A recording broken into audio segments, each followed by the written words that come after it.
இடமலம் எதிர்த்த நேர்களுக்கு வணக்கம். நம்ம தொடர்ச்சியாக பிக் பாஸ் நிகழ்ச்சி ரிவ்யூ பண்ணிட்டு இருக்கோம். நேற்று நடந்த விஷயங்கள் இன்னைக்கு நடந்துட்டு இருக்க விஷயம்னு சொல்லி ரெண்டையும் பேசுவோம். நேற்றுக்கு எவிக்ஷன் ப்ராசஸ் நடந்தது. பிரஜன் எவிக்ட் ஆனாரு. சாண்ட்ரா அழுததெல்லாம் பார்த்தோம். இன்னைக்கு டாஸ்க் கேப்டன் டாஸ்க் வச்சிருக்காங்க. அதுக்கப்புறம் கேப்டனா அமித் தேர்வாயிருக்கு பார்க்க முடியுது. ஸோ இதெல்லாம் தாண்டி இன்னைக்கு நாமினேஷன் ப்ராசஸும் நடக்குது. ஸோ அதில் பேப்பரை நீங்கள் அவங்க பேர் எழுதி பேப்பரில் பேர் எழுதி அதை கசக்கி நீங்கள் வெளியில் தூக்கி போடணும் அப்படிங்கிறது தான் டாஸ்க் அவங்களுக்கு. ஸோ அது பண்ணுறாங்க. ஸோ அதன்படி நாமினேஷன் ப்ராசஸும் நடந்து முடிகிறத பார்க்க முடியுது. ஸோ இன்னைக்கு நம்ம இதை பற்றி தான் பேசுகிறோம். நான் உங்கள் ஹரிஷ் கூட தர பேசுகிறதா அப்படியே ஒரு நினைச்சிருக்காங்க. வணக்கம். வணக்கம் ஹரிஷ். ஸோ நாம அன்னைக்கு பேசினப்போ யாரு எவிக்ட் ஆவாங்கன்ற மாதிரி ஒரு ஆசிலேஷன்ல இருந்தது. டபுள் எவிக்ஷன் சொன்னாங்க, சிங்கிள் எவிக்ஷன் சொன்னாங்க. கடைசி வரைக்கும் ஏன்னா யாருக்குமே அது இன்ட்ரெஸ்ட் இல்லைன்றதுனால அப்டேஷனும் ப்ராப்பரா நம்மளுக்கு வரல. நாமளும் அது ரொம்ப இன்ட்ரெஸ்டா கேட்டுக்கல. ஏன்னா நம்ம பிரஜன் அப்படின்றது நம்மளுக்கு தெரிஞ்சிடுச்சு சாட்டர்டேவே. ஸோ சொல்லலாம் அப்படின்னா சண்டே இது இது போய் ஒரு அப்டேட்னு கொடுக்கறதான்ற அளவுக்கு நமக்கு அந்த ரெவ்யூ கொடுக்கறதுல கொஞ்சம் போரிங்கா இருக்கு.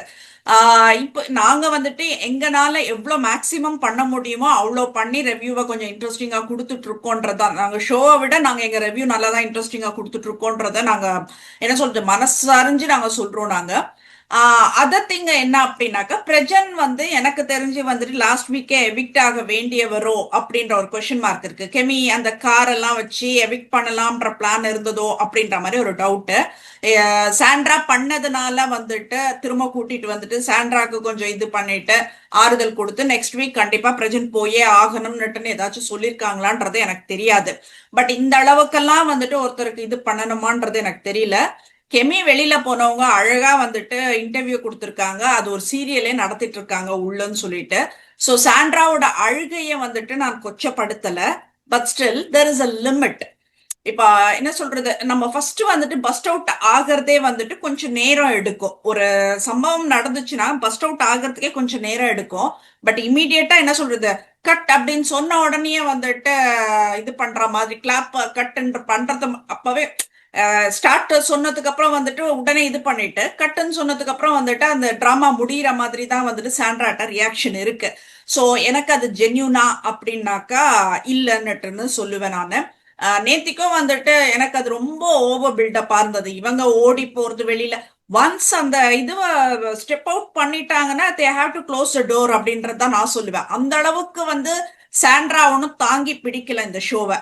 அப்படி இருக்கும் போது எதுக்கு அவ்வளோ ஒரு இம்பார்ட்டன்ஸ் இல்ல எனக்கு கொடுக்குறாங்கன்றது எனக்கு தெரியல. எனக்கு இதை எப்படி நான் பார்க்குறேன் அப்படின்னா, சாண்ட்ராவை மேபி அந்த ஃபேமிலி டாஸ்க் வரைக்கும் உள்ள வச்சிருக்கலாம் அப்படிங்கிற ஒரு ஐடியா ஆஹ் இருக்கலாம் அப்படின்னு நினைக்கிறேன். குழந்தைங்களை தூக்கிட்டு குழந்தைங்களை வர்றதுக்கு கூட்டிட்டு பிரஜனை வர்றதுக்கு அனுப்பியிருக்காங்க. பிரஜன் போறாரோ அப்படிங்கிற மாதிரி தான் நான் பார்க்குறேன். மேபி அதுதான் அதுக்காக தான் இந்த எவிக்ஷன் நடந்திருக்கு அப்படின்னு நான் பார்க்குறேன். பட் இது பிரஜனை அவ்வளோ பிரஜனுக்கு இது எவிக்ட் ஆவேங்கிறத ஓரளவு தெரியுது. பிரஜனுக்கு ஏற்கனவே சொல்லியிருப்பாங்கன்னு நினைக்கிறேன். பிரஜனுக்கு ரொம்ப தெளிவாக தெரியாது. நான் வெளியில போக போறேன் அப்படிங்கிறது ரொம்ப தெளிவாக தெரியுது. ஸோ அதனால அவர் எந்தவித பதட்டத்தையும் காட்டல எங்கேயுமே. இன்னும் சொல்ல போனோம்னா வெளியில வந்ததுக்கு அப்புறம் அவர் இன்னும் ஜாலியாக தான் இருந்தார். ஸோ அதனால ஆமா. அது சாண்ட்ராக்கு மட்டும் அது ஒரு ப்ரெஷர் இருந்தது. பட் அதுக்கப்புறம் அவங்களும் நார்மல் ஆயிட்டாங்க. இப்போ நீங்க காலையிலலாம் பார்த்தீங்கன்னா அவங்க நார்மலாக எல்லார்ட்டையும் பேசுறது, சிரிக்கிறது, பார்வதியோட பேசுறது, அமித்தோட பேசி சிரிக்கிறது எல்லாம் பார்க்க முடியுது. ஸோ இப்போ இன்னைக்கு பாக்குற சாண்ட்ரா கொஞ்சம் ஒரிஜினலா தெரியுது என் கண்ணுக்கு. லைக் ஒரு கஷ்டத்துல இருந்து இப்போ ஒருத்தர் கூடவே இருந்தவர் இல்ல. அப்ப அந்த கஷ்டத்தை இன்னொருத்தவங்க கிட்ட பகிர்ந்துக்கிறோம் அப்படின்ற அந்த ஒரு மென்டாலிட்டியில தான் இல்ல ஒரிஜினலா அது இருக்காங்களோ. சாண்ட்ராக்கு ப்ரெஷர் இருந்தது. ஹஸ்பண்ட் அண்ட் ஒய்ஃபா 2 பேர் உள்ள வந்தாங்க. யாரோ ஒருத்தர் தப்பு பண்ணாலும் அது வெளியில வேற மாதிரி ப்ரொஜெக்ட் ஆயிடும் அப்படிங்கிற ஒரு ப்ரெஷர் இருந்தது. இப்போ வெளியில யாரோ ஒருத்தர் இருக்காங்க அப்படிங்கிறப்போ நம்ம என்ன பண்ணாலும் வெளியில அதை சமாளிக்கக்கூடிய ஆளுங்க இருக்காங்க அப்படிங்கிற ஒரு நம்பிக்கை அவங்களுக்கு வந்திருக்கும். ஸோ அதனால அந்த ப்ரெஷர் பெருசாக பெரிய அளவில் இருக்காது. ரெண்டாவது குழந்தைங்களை பற்றி தான் அவங்க கம்ப்ளீட்டா தாட்ல இருந்தாங்க. இப்போ பிரஜன் வெளியில போனதுனால குழந்தைங்களை பற்றி அவங்க கவலைப்பட வேண்டிய அவசியம் இருக்காது. ஏன்னா பிரஜன் பார்த்துக்குவாருங்கிற ஒரு நம்பிக்கை இருக்கு. ஸோ அதனால கொஞ்சம் இந்த ஃப்ரீயா விளையாடக்கூடிய ஒரு இடத்துக்கு சாண்ட்ரா நகர்றாங்க அப்படின்னு நான் பார்க்குறேன். பட் என்ன கண்டிப்பா. கேட்டால் சாண்ட்ராக்கு பதிலாக பிரஜன் உள்ள இருந்திருந்தா இன்னும் நல்லா நல்லா இருந்திருக்கும் அப்படின்னு தான் நான் சொல்லுவேன். ஓகே. அது இருந்திருந்தா வேற மாதிரி ஆயிட்டு இருக்கும் ஃபேமிலியில பிரச்சனை அப்படின்றது தான் நான் சொல்ல வரேன். ஏன்னா இப்போ சாண்ட்ரா பஸ்ட் அவுட் ஆகுறதெல்லாம் பார்த்தா திவ்யா கிட்ட தான்.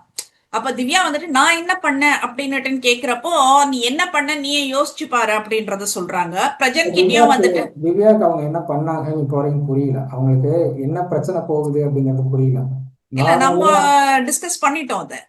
நம்ம பேசியிருக்கோம். பிரஜனோட திவ்யா க்ளோஸ் ஆனது வந்துட்டு சாண்ட்ராக்கு பிடிக்கல. அது அதான் பிரதர் சிஸ்டர் ரிலேஷனோ அம்மா புள்ள ரிலேஷனோ அம்மா பையன் எதன்னா ஒண்ணு இருக்கட்டும்பா, அந்த பொசிசிவ்னஸ் என்னோட பொருள் இன்னொருத்தரும் சொந்தம் கொண்டாடுறாங்கன்றப்போ அந்த பொசிசிவ்னஸ் வந்துட்டு ரிலேஷன்ஷிப்பை பார்க்கல, அது பஸ்ட் அவுட் ஆயிடுச்சு. இது அவங்க ரொம்ப மனசுல வச்சு வச்சுதான் வந்துட்டு இதாச்சு. இப்ப நீ அந்த இடத்துல இருந்ததுனால தானே பிரஜன் வந்துட்டு ஒரு கேமுக்கு கூட வந்துட்டு நான் சாண்ட்ராக்கு எகெயின்ஸ்டா ஆடுறேன்னு சொல்லி அந்த வார்த்தை வந்துச்சுன்ற மாதிரி அவங்களுக்கு ஒரு தாட் வந்துருச்சு. As Divya was very close to Prajin வந்துட்டு அவங்களால அதை ஏத்துக்க முடியல. She was mentally disturbed at that time அப்படின்றத தான் நான் சொல்லிக்கிறேன். அதுதான் திவ்யாட்ட வந்துட்டு மொத்த வன்மத்தையும் திவ்யாட்ட தான் கொட்டுறாங்க. அந்த ட்ரே எடுக்கட்டமான்னு கேட்டதுக்கு அவ்வளவு பெரிய சண்டை நடக்குது இன்னைக்கு.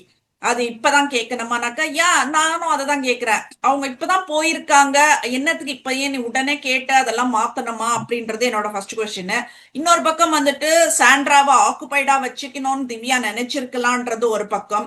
சோ எல்லார் பக்கத்துலயும் ஒரு நியாயம் இருக்கு அப்படின்றது தான், இந்த விஷயத்தை பொறுத்த வரைக்கும் எல்லார் பக்கத்துலயும் ஒரு நியாயம் இருக்கு அப்படின்றது தான் நான் சொல்றேன் நானு.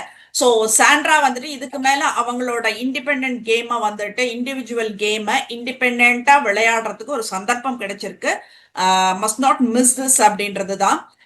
அந்த ஃபேமிலி டாஸ்க்னு சொல்லிட்டுன்னு எங்களை ரொம்ப மன அழுத்தத்துல தள்ளி இருக்கிற விஜய் டிவிக்கு ஆகட்டும், பிக் பாஸ் ஷோ, அந்த எண்டமாலுக்கு, பானிஜேக்கெல்லாம் சொல்லிக்கிறது என்னன்னா, இந்த வாரம் தயவு செய்து அந்த ஃபேமிலி ஷோ வச்சிருங்கன்னுட்டுன்னு. ஏன்னா விஜய் ஒரு பக்கம் நாங்க ஃபேமிலி ரவுண்ட்ல உள்ள வருவோம் சொல்றதாகட்டும், இப்ப பிரஜனுக்கு வந்துட்டு அந்த ஆப்பர்ச்சுனிட்டி கொடுத்து குழந்தைங்களை கூட்டிட்டு வரதாகட்டும், எங்கனால அந்த பொறுமையோட அதெல்லாம் பார்த்துட்டு இருக்க முடியலன்றதுதான் இந்த நாங்க வாரம் சொல்றோம். கோர்ட் டாஸ்க் இருக்கு அப்படிங்கிற மாதிரி தான் தகவல் இருக்கு. கோர்ட் டாஸ்க் வைக்க போறாங்க. அது போன சீசன் மாதிரி ஏதாவது ஒரு டாபிக் கொடுத்து இந்த டாபிக்ல நீங்க வந்து வாதாடுங்க அப்படின்னு சொல்லி ஒரு கோர்ட் டாஸ்க் நடக்கலாம். ஸோ அது இன்ட்ரெஸ்டிங்கா போகும் அப்படின்னு தான் நான் நினைக்கிறேன். ஏன்னா நிறைய பிரச்சனைகள் இருக்கு பிக் பாஸ் இருக்குல்ல. 60 நாள் இன்ட்ரெஸ்டா போவாத ஒரு ஷோ நீ கோர் டாஸ்க்ல இன்ட்ரெஸ்டா இல்ல, போவன் நம்புற நான் ஏன் பாரு, சொல்றேன் உன் தைரியத்தை நான் நான் ஏன் சொல்றேன் நான் பாராட்டுறேன். ஏன் சொல்றேன் நான் ஏன் சொல்றேன் ம். பிக் பாஸ் வீட்டுக்குள்ள நிறைய பஞ்சாயத்து இருக்கு. ஒவ்வொருத்தருக்கும் ஒவ்வொரு பஞ்சாயத்துக்கும் ஒருத்தர் மேல. ஸோ இந்த கோட்டாஸ் மூலமா அந்த பஞ்சாயத்தை வெளியில கொண்டு வர முடியும். அதை கொண்டு வந்தாங்க அப்படின்னா இன்ட்ரெஸ்டிங்கா போகும். குறிப்பா சொல்லணும்னா அரோராக்கு இவங்க கமருதீன் மேல ஒரு பஞ்சாயத்து இருக்கு, சபரி மேல ஒரு பஞ்சாயத்து இருக்கு, ரம்யாவுக்கும் சபரி மேல ஒரு பஞ்சாயத்து இருக்கு. அதே மாதிரி அஹ், இவங்க சுபிக்ஷாக்கு சபரி மேல ஒரு பஞ்சாயத்து இருக்கு. அதே மாதிரி கனிமணி அவங்களுக்கு ஒரு பஞ்சாயத்து இருக்கு. இவங்களுக்கும் பார்வதிக்கும் கனி மேல ஒரு பஞ்சாயத்து இருக்கு, விக்ரம் மேல ஒரு பஞ்சாயத்து இருக்கு. ஸோ அதனால வந்து ரொம்ப ஈஸியாலாம் வந்து இது இது பண்ண மாட்டாங்க. கோட்டர்ஸ் கொஞ்சம் சுவாரஸ்யமா போறதுக்கான பாசிபிலிட்டி இருக்கு. பட் அதை எந்த அளவுக்கு சுவாரஸ்யமா கொண்டு போறாங்க அப்படிங்கறது அவங்க சூஸ் பண்ற டாபிக் பொறுத்து. கண்டிப்பா. இப்ப நீ நேத்து பார்த்தேன்னா, இப்ப பார்வதிக்கு விக்ரம் மேல ஒரு பஞ்சாயத்து இருக்குன்னு சொல்றல்ல, அதுவும் இருக்கு. அவங்களுக்குள்ள வந்துட்டு ஒரு அண்டர்ஸ்டாண்டிங்கும் இருக்கு. ஏன்னா இப்ப நேத்து வந்துட்டு விக்ரம் அண்ட் பார்வதி சேவ்டுன்றப்போ ரெண்டு பேரும் தன்னை மறந்துட்டு தான் ரெண்டு பேரும் ஹக் பண்ணிக்கினாங்க. ஹக் பண்ணி அவ்வளவு சந்தோஷம் இருந்தது அவங்க ரெண்டு பேருக்கும்.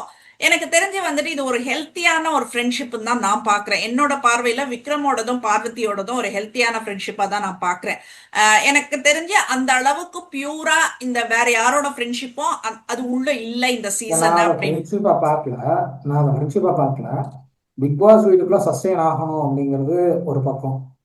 சஸ்டெயின் ஆகணும் அப்படின்னா அங்க இருக்கிற 15 பேரையும் அவங்க பார்த்துக்கிட்டு தான் இருக்கணும். ம். இப்பயும் சண்டை வரத்தான் செய்யும். சண்டை வந்து அது சமாதானமாகத்தான் செய்யும். ஸோ வந்து சண்டை வந்தா நம்ம சண்டை போட்டுக்கலாம், மற்ற நேரத்துல வந்து நம்ம சண்டை போட வேண்டிய அவசியம் இல்லை அப்படின்னு பார்வதி நினைக்கிறதா நான் பார்க்குறேன். அவங்க ஃப்ரெண்ட்ஷிப் அதை எடுத்துக்கிறாங்க அப்படின்னு நான் பார்க்குறேன். வெளியில போய் இல்ல அந்த ஃப்ரெண்ட்ஷிப் விக்ரம்க்கும் ஓரளவுக்கு புரிஞ்சிருக்கும் ஹரேஷ். புரிதல் இப்போ சுத்தமா கடைசி புரிதல் இருக்காது. வரைக்கும் சுத்தமா பார்வதி தான் புரிதல் இருக்காது. வரப்போறான்றது. சுத்தமா புரிதல் இருக்காது. ரெண்டு பேருக்கும் சுத்தமா புரிதல் இருக்காது. நீங்க வந்து இந்த கோர்ட் டாஸ்க்லாம் முடிஞ்சிட்டு ஒரு இந்த வீக்கோட மிட்ல நீங்க மறுபடியும் பாத்தீங்கன்னா பார்வதிக்கும் விக்ரமுக்கும் பெரிய பஞ்சாயத்து வரும். கண்டிப்பா அந்த கண்டிப்பா இருக்கும் அளவுக்கு அது. புரிதல் இல்லாத பேச்சுக்கள் தான் அதுக்கு காரணமாவே இருக்கும். ரெண்டு இல்ல நாட் பேருக்கும் தட். புரிதல் கிடையாது. ரெண்டு பேரும் இல்ல வந்து தட் ஐ கேன் எப்படியா அண்டர்ஸ்டாண்ட். சஸ்டெயின் ஆகணும்னு பாக்குறாங்க. எப்படியா சஸ்டெயின் ஆகணும்னா நம்ம சண்டை சண்டை போடணுங்கிற சுச்சுவேஷன் வரும்போது சண்டை போட்டுக்கலாம். மத்த மற்ற ஃப்ரேம்ல நேரத்தில் வருவோம் நம்ம நம்ம. வந்து சஸ்டெயின் ஆகிறதுக்கு என்ன வழியோ அதை பார்க்கலாங்கிறதுல தான் மூவ் ஆகிறாங்க. அது மற்ற கண்டஸ்டன்ட் கிட்ட இல்லை. அதுதான் ப்ராப்ளம். இல்ல what I try to say, என்ன சொல்ல வந்தேன் ஆக்சுவலின்னா, விக்ரம்க்கு ஓரளவுக்கு புரிஞ்சிடுச்சு பார்வதி வந்துட்டு ஸ்டேஜ் வரைக்கும் வரப்போறாங்கன்னுட்டு. பார்வதிக்கு ஓரளவுக்கு புரிஞ்சிச்சு விக்ரம் ஃபைனல்ஸ் வரைக்கும் ஃபுல்லா என்ன கப்புக்கு வின்னரா ரன்னரான்ற அளவுக்கு போறான்னுட்டுன்னு. ஸோ இவங்க ரெண்டு பேருக்குள்ள அந்த ஒரு லைன் அண்டர்ஸ்டாண்டிங் வந்துருச்சு அப்படின்றத தான் நான் சொன்னேன் நான். அந்த other thing Saturday what happen அப்படின்றத நான் கண்டிப்பா சொல்லணும். எங்கேயாச்சும் வந்துட்டு ஆல்மோஸ்ட் ஒரு 45 minutes நினைக்கிறேன் நான், ஒரு பக்கெட் இஷ்யூவை வந்துட்டு அந்த அளவுக்கு என்ன சொல்றது, அலசி ஆராய்ஞ்சி காய போட்டு அயன் பண்ணி வச்சிருக்காங்க அப்படின்றதான் சொல்லணும். 45 அவ்வளோ நிமிஷம் 1 hour, பெருசு 1 hour தான் தேவையா? போச்சு. 1 hour தான் போச்சு. ஹாஃப் அன் ஹவர் வந்து வீடியோ, அங்கே என்ன நடந்ததுன்னு வீடியோ போட்டு காமிச்சாங்க. இன்னொரு ம். 25 minutes வந்து பக்கெட் இஷ்யூ டிஸ்கஷன் போச்சு. 5 நிமிஷம் வந்து பிரேக்கில் இதாகிடுச்சு, போயிடுச்சு. ஸோ உங்களுக்கு கிட்டத்தட்ட அந்த 1 hour, சாட்டர்டே 1 hour பண்ணாரு. கம்ப்ளீட்டாக அந்த பக்கெட் இஷ்யூவில் தான் போச்சே தவிர வேற எதுவும் பேசவே இல்லை அவங்க. அவ்வளோ பெரிய இஷ்யூவா? எனக்கு தெரியல அது. கடைசியில் நான் இப்போ நான் இந்த பிரச்சனையை பற்றி பேசுறதுக்கு விரும்பலன்றாங்க. அப்புறம் அ- எதுக்கு அந்த பிரச்சனையை எடுத்து பேசுறாங்க? அப்புறம் எதுக்கு 1 மணி நேரமா பேசுறீங்க? இதுல மெயின் திங் என்னன்னா, இப்ப வியானா ஆகட்டும் விக்ரம் ஆகட்டும் அந்த ஒரு இதுல எங்க ஸ்டக் ஆகி நின்னாங்கன்னா, கையை விட்டு நோண்டி பார்த்தாங்கன்னு சொல்றியா அப்படின்னு அரோரா கேட்டதுலதான் ஸ்டக் ஆனாங்க. பட் ஆனா விஜய் சேதுபதி அது யார் கேட்டது அப்படின்றப்போ அரோரா வந்துட்டு வீக் ஃபுல்லா வந்துட்டு யாரோ கேட்டாங்கன்னு சொல்லிட்டு இருந்த ஆளு, வீக்கெண்ட விஜய் சேதுபதி எதிரில வந்துட்டு நானா இருக்குமோ அப்படின்ற மாதிரி ஒரு இது காட்டுறாங்க. ரொம்ப worst game what she is playing Arora. அது வந்துட்டு தெரியாம சொல்றதெல்லாம் கிடையாது, தெரிஞ்சு பண்ற ஒரு விஷயம் தான். அங்க ஒரு பொண்ணு கதறிட்டு இருக்கா, இந்த வார்த்தை சொன்னதுக்காக நான் அஃபெண்ட் ஆனேன், இந்த வார்த்தை சொன்னதுக்காக அஃபெண்ட் ஆகினேன். ஓகே ஃபைன், நான் தான் சொன்னேன், என் வாயில அது தெரியாம வந்துடுச்சு, சாரினாக்கா முடிஞ்சு போகுது. நீ எமோஷனலோட விளையாடிட்டு இருக்க நீ அப்படின்றதுதான். சோ இத வந்துட்டு இப்ப அந்த என்ன சொல்றது, உண்மையிலேயே நீங்க கேக்குறீங்க நீ ஃபர்ஸ்ட் ரம்யாவை கேட்கணுமா, பாருவை கேட்கணுமா, விக்கல்ஸ கேட்கணுமான்னு. நான் என்ன கேட்கிறேன், இதை அட்ரஸ் பண்றது அரோராவை பண்ணணுமா இல்ல மத்த பக்கெட்டை பண்ணணுமான்றதுதான் நான் கேட்கிறேன் நானு. இத கூட அட்ரஸ் பண்ண தெரியாத ஒரு ஹாஸ்ட நம்ம தமிழ் சீசன் வச்சிட்டு இருக்கோம் அப்படின்றப்ப வந்துட்டு ரொம்ப கேவலமா இருக்கு அப்படின்றத சொல்ல. சாவுன்னுட்டு நீ போய் சாவுன்னுட்டுன்னு விக்ரம் சொல்றாரு ஒரு வார்த்தை. அப்போ அந்த சாவுன்ற வார்த்தையை வந்துட்டு விஜய் சேதுபதி நார்மலைஸ் பண்றாரு, அது ஒரு பெரிய இஷ்யூ ஆக்குறீங்கன்றாரு. அப்ப சாவுன்னு சொல்றது அது வந்துட்டு இது கிடையாதா? ஒருத்தரை பார்த்துட்டு கத்துற, இவன் நிறைய பேர் வந்துட்டு சொல்றாங்க கத்துறாங்க, கோவத்துல வர வார்த்தை தான். பட் நீ எப்படி நீ ஒரு பப்ளிக் ஷோல நீ அதை நார்மலைஸ் பண்ற? எல்லாமே நார்மலைஸ் பண்ணி பண்ணி பண்ணி தான் குட்டுச்சவர் ஆயிருக்கு இந்த சீசன் அப்படின்றது தான் நான் சொல்றேன் நான். இதுல இவர் வேற இவரோட இதுவை இவர் என்ன உலக நாயகன் நினைப்பு போல இருக்கு. நான் ஒவ்வொரு கேரக்டரும் அனலைஸ் பண்ணி தான் நான் வந்துட்டு செலக்ட் பண்ணுவேன் என்னோட இதுக்கு ஃபிலிம்க்குன்றாரு. எப்பாடே சாமி நீ நடிச்சது எங்களுக்கு தெரியும்டான்ற மாதிரி தான் இருக்கு. நீ பாரு ஹரேஷ், ஒரே பாடி லாங்குவேஜ் இருக்கும், ஒரே ஸ்டைல் இருக்கும். நான் வந்துட்டு ஒரு ஆக்டரா வந்துட்டு எங்களுக்கு விஜய் சேதுபதி பிடிச்சது. ஆனா ஒரே மாதிரினாக்க எத்தனை வாட்டி நாங்க அதே இதுவை பார்க்க முடியும்? ஒரு வாட்டிக்கு 2 வாட்டிக்கு பாக்குறோம் நாங்க, திரும்ப கண்டினியூஸா எல்லா படத்துலயும் நீ ஒரே மாதிரி நடிக்கிறன்றது வந்துட்டு உன் படம் ஓடலன்றதை காட்டுது. நீ இப்ப என்ன சொல்ற, நான் ஒவ்வொரு கேரக்டரும் அனலைஸ் பண்ணி உங்களுக்கு அந்த இது கொடுத்தாங்கல்ல, கேரக்டர் டாஸ்க் கொடுத்தாங்க இல்லையா, அதனால இவங்க சரியா பண்ணலன்றப்ப இவர் சொல்றாரு நான் என்ன டியூஷன் எடுத்துன்னு செய்வேன்ற மாதிரி இவர் சொல்றாரு நான் அனலைஸ் பண்ணி பண்ணுவேன்னுட்டுன்னு. அதுதான் நான் சொல்றேன், எங்களுக்கு தெரியாதா? பாக்குற எங்களுக்கு தெரியாதா? இப்ப நாங்க இதுக்கு மட்டும் இல்ல பிலிம் ரிவ்யூவும் நாங்க பண்ணிட்டு இருக்கோம்ல, உன்னோட என்ன ஆக்டிங் நீ கொடுக்குறன்றது எங்களுக்கு தெரியாதா? நான் என்ன சொல்றேன், உன் லெவல்ல நீ நின்னுக்கோ. நீ கமலஹாசன் லெவல்க்கெல்லாம் போயிட்டு நீ உட்காந்து இந்த இதெல்லாம் கொடுக்க தேவையில்ல. இப்ப கமலஹாசன் சொன்னாக்க நான் அக்செப்ட் பண்ணிக்கிறேன் ஹரிஷ். நான் ஒவ்வொரு பிலிம்லயும் ஒரு ஒரு கேரக்டர், பார்க்காத கேரக்டர் கொண்டு வராரு, பார்க்காத எமோஷனல் கொண்டு வராரு, பார்க்காத அந்த ஃபேஸ் இதுவை கொண்டு வராரு. நீ என்ன பண்ண?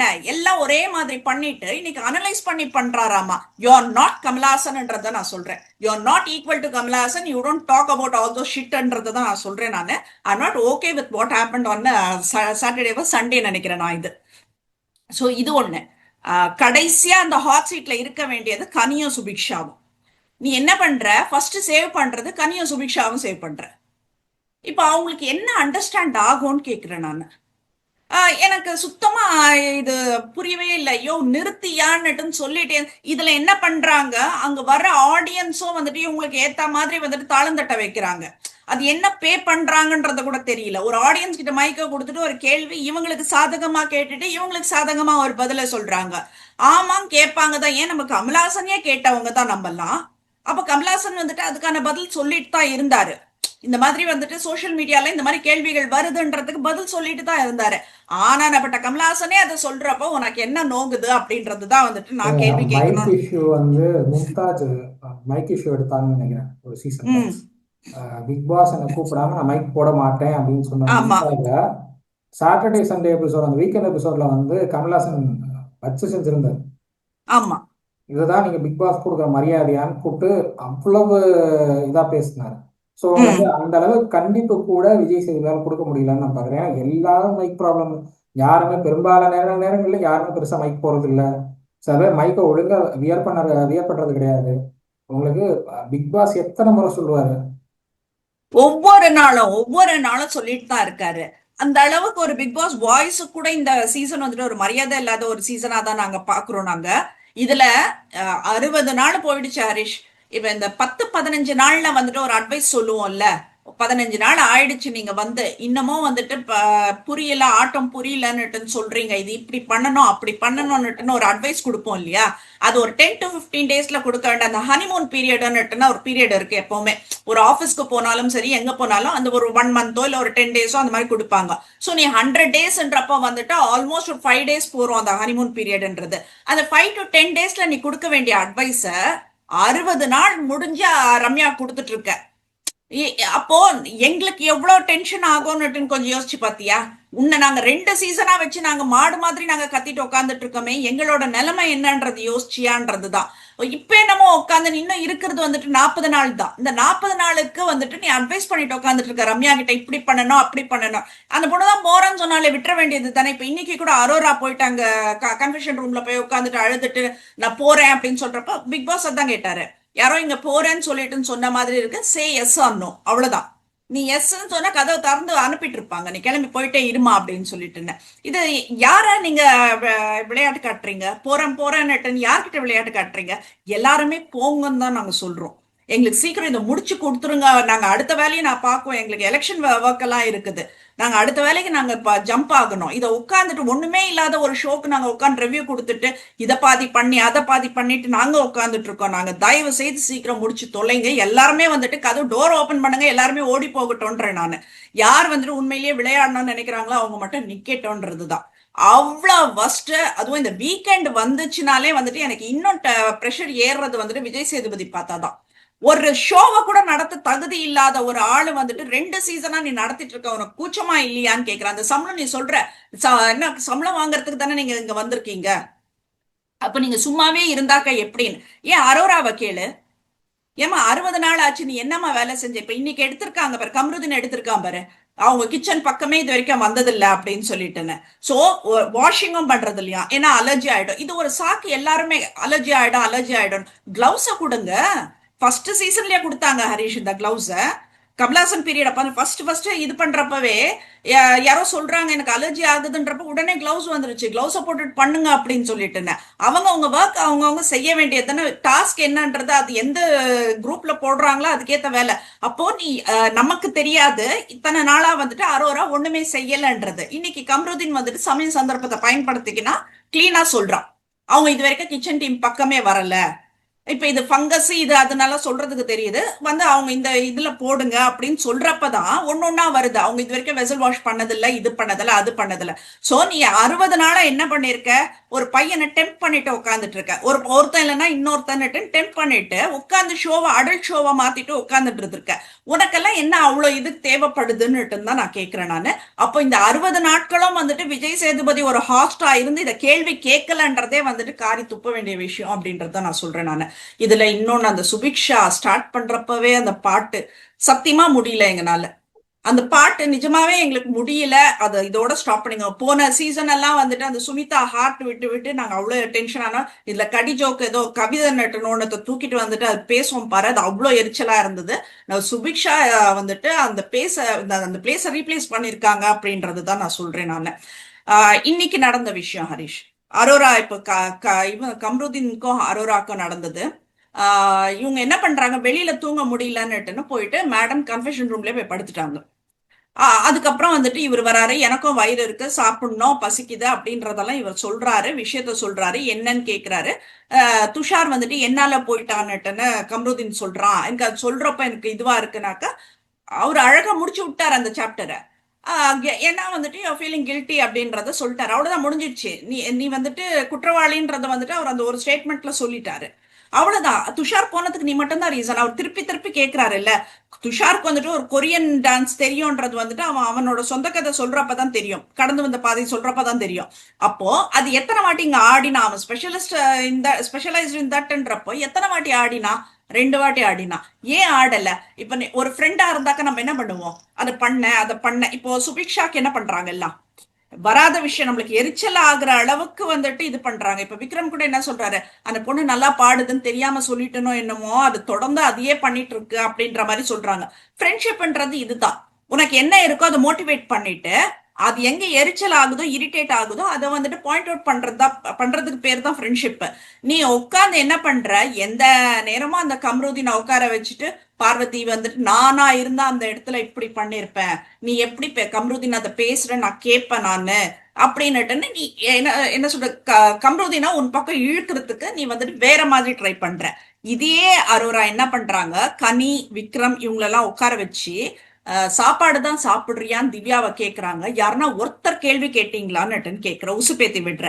ஏன் நீ கூட தானே இருந்த, நீ கேட்க வேண்டியது தானே, ரொம்ப சிம்பிள். நீயே கேட்க வேண்டிய, இப்ப கம்ருதீன் ஆனவன் ஆகாதவன் எல்லாத்தையும் விட்டுடு. எப்படி நீ இந்த வார்த்தை கேட்கிற, பிஞ்சிரோன்னு சொல்றியே, என்ன எப்படி சொல்ற நீ, நீ கேட்க வேண்டியது தானே. இப்ப போய் ஏன் எல்லாரையும் உசுப்பேத்தி விட்டுட்டு இருக்க? அவ கிடக்குறா பிஸ்கோத்து, என்ன லாங்குவேஜ் என்ன ஸ்லாங்ன்றது தெரியல. இன்னைக்கு சோசியல் மீடியால ரொம்ப பரவலா பேசிட்டு இருக்குது. கம்ருதீன் ஒரு வார்த்தை சொல்லிட்டான், அந்த கம்மல் கட்டி கொடுத்தா நெக்லஸ் ஏதோ இருக்கு கொடுக்குறான்னுட்டா, அடுத்தது ஒரு வார்த்தை சொன்னா அதை வந்து பொங்கிட்டு இருக்காங்க. இதெல்லாம் வந்துட்டு எப்படி சொல்லலாம் ஒரு ஆம்பளை பொம்பளை கிட்ட அப்படின்னுட்டுனால பொங்கிட்டு இருக்காங்க. பட் அந்த வியூ நல்லா இருக்குன்னு வந்து துஷார் கிட்ட கேட்டப்போ அது நல்லா இருந்துச்சா எல்லாருக்கும்? அந்த ஸ்பேஸ் யார் கொடுத்தது? இப்ப இந்த சீசன் வந்துட்டு இப்ப சாவுன்னு சொல்றத நார்மலைஸ் பண்ற மாதிரி இந்த 18+ நார்மலைஸ் பண்ணிடுச்சு, பீட் போட்டு பேசுற பேச்சுக்களையும் நார்மலைஸ் பண்ணிடுச்சு. 18+ கண்டென்ட் பேசுறாங்க அப்படின்னா நீங்க வந்து சேனலை மாத்திக்கோங்கிறாருல விஜய் சேதுபதி. அவங்களே நார்மலைஸ் பண்ணிட்டாங்கிற நார்மலைஸ் பண்றாங்க. அப்ப இவன் கம்ருதீன் கேட்கறதுல எனக்கு நிச்சயமா சொல்றேன், என்ன சொல்றது, ஒரு பெண்ணாக இருந்து இப்படி பேசலாமா அப்படி நிறைய இருக்கு, என்னோட ஃபேஸ்புக்ல போய் பாரு அப்படின்னுட்டு கேக்குறாங்க. நான் சொல்றேன் அந்த ஸ்பேஸ் நாம கொடுத்துட்டோமே, அவன் என்ன தைரியத்துல பேசுவான், அவன் அந்த வார்த்தையை வந்துட்டு என்ன தைரியத்துல பேசுவான்னாக்க நான் அவனுக்கு அந்த இடம் கொடுத்துட்டேன்னு அர்த்தம். அது அப்ப வந்துட்டு தப்பு அவன் மேல கிடையாது, அந்த பொண்ணு மேல. சோ சும்மா உட்காந்துட்டு ஒரு பையன் பேசிட்டான். இப்போ நான் திருப்பி கேட்கிறேன், நான் அரோரா இன்னைக்கு கத்தனா பாரு, அந்த கத்து கம்ருதீன் கத்தி இருந்தாக்கா சிச்சுவேஷன் எப்படி இருந்திருக்கும்? அவன் என்ன சொல்றது, அவனை ஒரு பொறுக்கி மாதிரி ஒரு இது பண்ணிட்டு போர்ட்ரே பண்ணி அவன் ஒரு இது ரொம்ப வைல்டா வந்துட்டு அவனை ட்ரீட் பண்ணிருப்பீங்க எல்லாம். இது கத்தினது அரோரான்றதுனால அவ்வளவுதான், அது அப்படியே சாஃப்டா இது ஆயிடுச்சு. அப்ப நீங்க எதை நார்மலைஸ் பண்றீங்கன்றதை தான் கேட்கிறேன். இப்ப நான் போட்ட ஒரு போஸ்டுக்கு அவ்வளவு பொங்குறாங்க, அப்படி ஒரு பையன் கேட்டாக்க நல்லா இருக்குமா நல்லா இருக்குமான்னுட்டுன்னு ஒண்ணுமே இல்ல அதுலன்ற, நான் அதை விட ஜாஸ்தி பண்ணிட்டா இந்த பொண்ணுன்றதான் நான் சொல்றேன். நான் என்ன பாக்குறவங்களுக்கு என்ன புரிஞ்சது புரியலன்னு கூட எனக்கு தெரியல, அந்த அளவுக்கு அதிகமாவே அந்த பொண்ணு எல்லாமே பண்ணிடுச்சு அந்த இடத்துலன்றதான் நான் சொல்றேன் நானு. சோ இன்னைக்கு நாமினேஷன் யார் ஹரிஷ்? இன்னும் நாமினேஷன் டெலிகாஸ்ட் ஆகல, பட் ப்ரோமோல வந்து சாண்ட்ராக்கு நிறைய பேர் இது பண்ணியிருக்காங்கன்னு பார்க்க முடியுது, ரம்யாவுக்கு சில பேர் சொல்லியிருக்காங்க, அரோரா பேரும் வந்த மாதிரி தான் எனக்கு தோணுது. ஸோ அதனால மிக்ஸ்டு நாமினேஷனாக தான் இருக்கும் அப்படின்னு நினைக்கிறேன். Okay. And captain is Amit. பரவாயில்ல, அமித் அந்த ஃபங்க்ஷன் அட்டென்ட் பண்றதுக்கு நம்ம பேசிட்டு இருந்தோம். நம்ம இந்த வாரம் கேப்டனா ஆனதுல வந்துட்டு எனக்கும் உண்மையிலேயே ஒரு சந்தோஷம் தான். ஏதோ சம்திங் இவ்வளவு நாள் இருந்து ஏதோ ஒன்று பண்ணணும் செய்யணும்ன்றது வந்து பொறுப்பு வரும். என்ன பொறுத்தவரை அமித்துக்கு இப்பதான் ஒரு பொறுப்பு வரும், இந்த ஹவுஸை எப்படி கொண்டு போறது அப்படிங்கிற அந்த பொறுப்பு, அதை எப்படி அதை மேனேஜ் பண்ண போறாருங்கிறத வச்சுதான் ஒரு இனிமேல் சஸ்டெயின் ஆவாரா அப்படிங்கிறது பார்க்க முடியும். ஏன்னா இத்தனை வாரம் இல்ல எல்லா கேப்டனும் சொதப்பிட்டாங்க, எல்லாருமே சொதப்பினாங்க. அனைத்து வைல்ட் கார்டா வந்தாரு, அட்லீஸ்ட் கேப்டன்சி வயசுல ஏதாவது ஒரு பண்றாரா அப்படின்னு பார்க்கலாம். ஏன்னா அவர் உள்ள வந்ததுல பாட்டு தான் பாடிட்டு இருக்காரு. நல்லா பாடுறாரு, நான் இல்லைன்னு சொல்லலாம், நல்லா பாடுறாரு. கர்நாடிக் வந்து ஒவ்வொரு ஜதியிலையும் எப்படி பாடணும், ஒவ்வொரு ஸ்வரத்தையும் எப்படி கொண்டு போகணும், பிச் எப்படி கொடுக்கணுங்கிறதெல்லாம் நல்லா சொல்றாரு. அதெல்லாம் ஓகே, எனக்கு அது ஓகே. பட் வந்து அவர் அதை தாண்டி வேற ஏதாவது பண்ணணும் வீட்டில், அதுதான் பண்ணணும். வந்து தேவை. நீங்க பாடிக்கிட்டே இருக்கிறதுக்கு இது வந்து சூப்பர் சிங்கர் கிடையாது. அதுதான் சொல்றோம். சமைச்சிட்டே இருக்கிறது இந்த குக் வித் கோமாளி இல்ல, பாடிட்டே இருக்கிறதுக்கு இந்த சூப்பர் சிங்கரும் இல்லன்றது வந்துட்டு அவங்களுக்கு எப்படி தெளிவுபடுத்துறதுன்றது தான் தெரியல. சோ எப்படியும் வந்துட்டு இந்த வாரமந்திரி கேப்டன்ஷிப் எடுக்கிறப்போ அந்த வழிகள் தெரியும். அப்ப பார்ப்போம் என்ன பண்றாரு அப்படின்றத. மத்தபடி வந்துட்டு என்னமோ நாங்க புதுசா பண்றோம்னுட்டு பிக் பாஸும் சேர்ந்து என்னமோ எல்லா பேப்பர்ல நாமினேஷன் பண்றவங்க எல்லாம் பேப்பர்ல எழுதி அந்த டோருக்கு வெளியில தூக்கி எறிய சொல்றாரு. எனக்கு தெரிஞ்ச ஆட்களையே எரிஞ்சிட்டா பெட்டரா இருக்கும் போன சீசன் அப்படின்றதுதான். தீயில எரிக்க சொன்னாங்கன்னு நினைக்கிறேன். போன சீசன்ல போட்டோ ஆமா. கொடுத்து அந்த இதுல போட்டுற சொன்னாங்க. நெருப்புல நெருப்புல போட்டுருங்க போட அப்படின்னு சொன்னாங்க. சொன்னாங்க. இது அது சம்திங் கொஞ்சம் ஏதோ பண்றாங்க. என்ன சொல்றது, பேக் ஃபயர் ஆச்சு அவங்களுக்கு. ஸோ அதனால ஓகே. இந்த முறை அப்படி வேணாம் அப்படின்னு சொல்லி பண்றாங்க அப்படின்னு நினைக்கிறேன். பட் என்னன்னா, இதுவும் பேக் ஃபயர் ஆகிறதுக்கான பாசிபிலிட்டி இருக்கு அப்படின்னு தான் நான் பார்க்குறேன். வெயிட் பண்ணி தான் பார்க்கணும், ஓகே. என்ன பண்றாங்கன்னு வெயிட் பண்ணி தான் பார்க்கணும். இப்போ வரைக்கும் டிஆர்பியும் ஒன்றும் இல்லை, ஒண்ணும் இல்ல. பெருசா பேசுற அளவுக்கும் ஷோல ஒன்றும் இல்லை.